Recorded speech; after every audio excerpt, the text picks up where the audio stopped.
بلند شدن صداهای مردم غیور ترکمنهای افغانستان از خیمه تحسن حرکت مدنی درب مقام ولایت بلخ تا در ارگ ریاست جمهوری.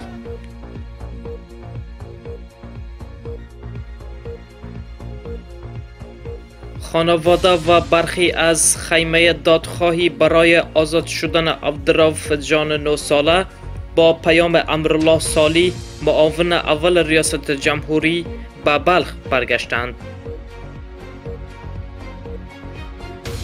میگویند آنان در سفری که به کابل داشتند در دیدار با امرالله صالح معاون اول ریاست جمهوری از پیگیری پرونده اختطاف عبدالرؤف جان 9 ساله از سوی شخص آقای صالح اطمینان حاصل کردند. 2 نفر خانم ها 3 نفر هیئت رفتیم با معاون صاحب اول ریاست جمهوری جناب امرالله صالح یا ما را به حضور پذیرفتند. از او قلبا اظهار صفاست. وعده دادن بالذات همین دوسیه ما به دست خود میگیریم، تحقیقاتم شخصا خودم پیش میبریم. گفتن خود شخص معاون صاحب رئیس جمهور این وعده را دادن به نام نفرای غیر مسئول.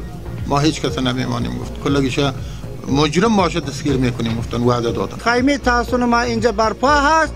ما تا وقتی را نگاه میکنیم که انشالله ایگا پای معاون صاحب اول پیروزی ما مردم نصیب پیروزی همه افغانستان بگرده که تا طفل معصوم پیدا شود. زحل مادر عبدالرؤف میگوید آقای امرالله صالح در دیدار به آنان گفته و وعده سپردند که در نزدیکترین فرصت از چنگ اختطافگران رها نموده و با آغوش فامیلش برگرداند. ما به مرکز رفتیم از آقای امرالله صالح.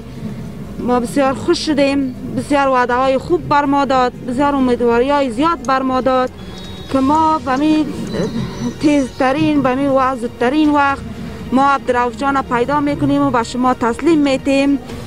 معاون صاحب اول وعده ها سپردن که تا 15 روز عبدالرؤف جان نجات میتیم. ما تا 15 روز دیگه هم هیچ حرکت نمی کنیم. تا 15 روز دیگه هم ما منتظر معاون صاحب اول هستیم. اگر تا 15 روز عبدالرؤف جان به ما تسلیم نشود تمام تا از گواره بودن تا گفتم خود تا 800 ساله 80 ساله باشه ما تمام شهر بازار و تمام عبورهای راه ها تمام کمربندترا را شخصا خودم بسته میکنم.